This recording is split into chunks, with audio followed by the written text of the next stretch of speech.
Hello and welcome to the Startup Operator podcast. I'm Roshan Karyappa.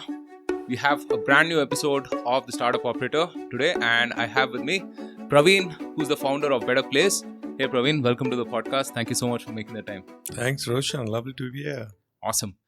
So, Pravin, we have lots to talk about. I think you're solving a very interesting problem, something that we haven't discussed often on the podcast, this whole blue collar, frontline workers.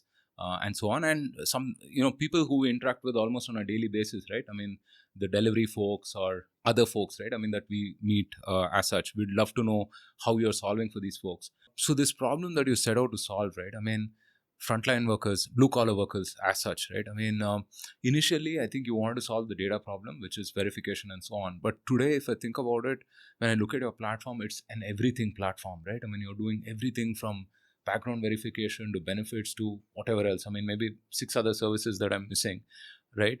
How did this platform evolve? And actually, before that, I mean, talk about this market itself. It's not many people understand about this market, right? I mean, it seems very unsexy market to solve for, rather than the coolest SaaS solution or the coolest e-commerce solution or whatever. Could you describe the characteristics of this market itself? It's a fantastic question, Roshan. And when I was starting this, and everyone said that why are you leaving your cushion job and taking plunge into something which no one has cracked in principle, right? There are companies which came in this space but could not do anything. And why do you want to make it a profitable company? And that was one of the intent also, not to make it profitable in the beginning, right? But people started asking this question. 2015, when I went out to raise capital, we had to explain to VC funds, right? Why you should invest, why this is a market which is underserved and there is a potential business opportunity besides creating an impact, right? And it was very, very hard to explain it. Today, everyone understands, fortunately. So if you look at overall the market size point of view, there are 450 million people in India in a formal and semi-formal and informal economy in the frontline workforce, right? They are your delivery boys, which comes because we see them, they come on our eyes all the time, but they are security guards, the manufacturing, the BFSI, the cleaners, many other job roles, right? Retail, manufacturing, hospitality, agriculture, and so on.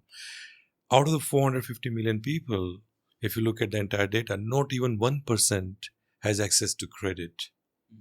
Not even 1% has access to learning and opportunity to grow. They come as warm body, die as warm body. So a guard comes with a minimum wage and retires with a minimum wage, right? There is no opportunity to earn more. 1 out of might be 1,000 will become a supervisor or earn something more, but normally not, right? What can we do into that space where we create access to opportunity for the people? That's the inclusion part that I was talking about. Inclusion in terms of learning, opportunity to scale, jobs, credit, insurance, health, and everything that we by default accepted that we will get it, right? When I grew up and I got a job, my daughters, they do not bother. I will not have an access to bank. I will not get credit. I apply for this. I'll get it. They never even think about that if I need money, I will not have access to it. They unfortunately have to fight for it, right? And if I get in, let's say you and I apply for a bank loan, we'll get it for 14% might be, right? Personal loan, even lower. You know what percentage most of the frontline blue collar workers get? Any idea? Money lenders, right? I mean, they would charge that amount per month, I suppose. 55%, 100%, 200%. And is that the right thing to happen? No. But why do they charge more? Because they do not know who will return. So some people, there will be delinquency because it's not data driven. People do not have capability to pay back. So they delay and they charge the right guys, right? So we said we will change this entire thing, right? Now, if you have to change this entire thing, at the core of everything is the data. Because you do not have data, how will you make decision? How will you say that Pravin should get it or not get it and Roshan should get it or not get it? On what basis, right? And this data for white collar, for you and me, is existing, right? It's in Sibyl Score, it's in LinkedIn, so many places the data is there, right? But for the blue collar, it's non-existent. So we said we need to build the data first, be it for background verification, for anything. Data is the step one. Now, to build the data, you can do it 2 ways. You can create social chat solutions and other things and you grab some data, or you do something else. That solution does not give you quality data to make a decision. So we said the other solution, and the only other solution is HRMS. If you create an HRMS solution, you actually engage with the user, you get all the right data about that individual, and in the whole process, you are also digitizing the economy completely.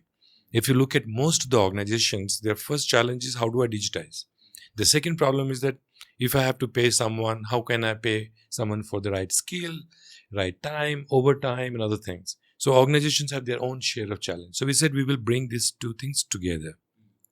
On one hand, we will solve the problem for the organizations so they can do from hire to retire for their employees, which they were doing through Excel and forms. And if you go to an office or somewhere, you will see the register where they take attendance. It's also rudimentary, but there is an information about the person who is coming and working there, but that it's not digitized, and hence banks cannot make a decision, right? So we said we will digitize this entire thing from hire to retire. That's the HRMS solution. And on top of the HRMS solution, we will build the services layer, the services for the platform services, which is like credit, learning, and all the other things. And that's how we want to change the entire landscape. So our goal is that if we can help, let's say, 150 million people over next 7 years, which is 2030 across India and Asia, we will do a positive impact for large number of families across the region. Was it sort of a conscious decision to get into sourcing? Because, I mean, that would have been challenging, right? Because now, I mean, I think erstwhile sourcing is through all these local networks, contractors. You see that anytime, there is some kind of a construction happening, or anytime there's a mass recruitment or something, people come and bring in these people from tier 2, tier 3 villages and so on and so forth. Yeah, I mean, what about the sourcing part? I mean, you thought that we started with sourcing, and it's a very profound question, to be honest, Roshan, because this is a problem in white collar. It's easy to solve because the stickiness is very long, right? If you are in Naukri, you are in Naukri, you are in LinkedIn, you are in LinkedIn, and so on. But in this segment, people come, people go, and they do not keep the app. They do not have the number active. So every time the person comes in, might be coming in as a new person all the time, right? So sourcing, we started looking, because sourcing, the reason we started looking into sourcing is that that's the journey where it starts, right? Because I do not have job. I need some job, and I know organizations. So first I want to help the person find the right job. Once I find the job, I build the entire journey of data and services and so on. So we said we will solve this problem. But in this entire process, we found that a lot of people are doing sourcing, right? There are many job boards. And we said, why should we fight that battle? So we said, we will not invest much on the sourcing. Let everyone else do it. We will create the platform to integrate with the job boards and other things, right? So that we can leverage what is existing, because that's not the problem that we wanted to solve. It almost feels like two different businesses. Exactly. Right? That's not the problem we are solving anyways. That was not our idea, right? Yeah. We were solving because we didn't find anything relevant. As we started finding more relevant things, we said, we will not solve that problem because someone else is solving. I'll solve the problem which no one else is solving. The data problem. So we said, okay, we'll integrate with the sourcing or the job boards or whatever channels which we have. And the channels could be, as you rightly said, it's a tech channel like a job board. It could be, and large part of these things were happening with the agencies on the ground, that you bring 10 people, 20 people, let them bring it. All I will do is that I will enable that process, that you want to message someone, you have to call. Instead of that, you can message through my system today. So that becomes a platform technology play. And now you can bring everyone into the system, right? So that's what we do. So sourcing as such, we don't do. But what we realize is that if I am a person looking for a job, or I have a job, what I want is higher income, right? So how do I solve that problem? Because that's not a sourcing problem. That is a smart match problem. So we said, okay, we will create a gig match thing. For example, you are, let's say, a logistics company, and you want someone in the evening because it's raining, a lot more orders will come. So you want 100 extra people. And there are 100 people who might be available in the evening who are looking for extra income. And they are in our database already because they're working somewhere. Let's say I'm working with a company as a plumber till 5 o'clock in the evening, and I have free time from 6 to 10, and I want to do extra income, right? And you do not want to hire that person full time because that's a cost unnecessarily for you. But you can actually take just in time and the guy gets up. This is something we started doing. This worked really well, benefiting the individual to increase the income while bringing the cost down for the organizations, right? So we do this in India, we do this in Malaysia, we do this in Singapore, Indonesia, and this has worked very beautifully for us. So that's the part we do. It's not sourcing. It's more like a marketplace where things work automatically in the system. We are not involved in the process at all. Such a sort of a diverse, fragmented, unstructured sort of a workplace, right? I mean, how do you standardize service? How do you ensure last mile delivery and so on, right? Because again, you're talking about different types of jobs, different types of workers coming from different parts, different backgrounds, so on and so forth, right?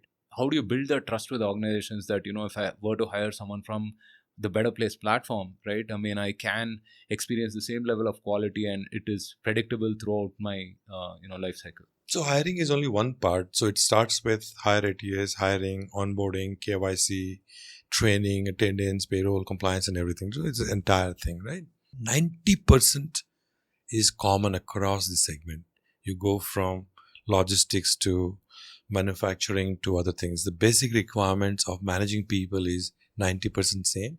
10% depends on the verticals, like manufacturing will behave slightly differently than Semi-skilled or something. correct, exactly. So that there is that's a delta, right? That delta you bring in through configuration, right? So what we have started doing is that when we started speaking to customers, right, and that might be an interesting point. Every customer had a different requirement, right? Saying, okay, I behave this way, I behave that way. So we started listening to the customers. We said, okay, this could be the standard behavior.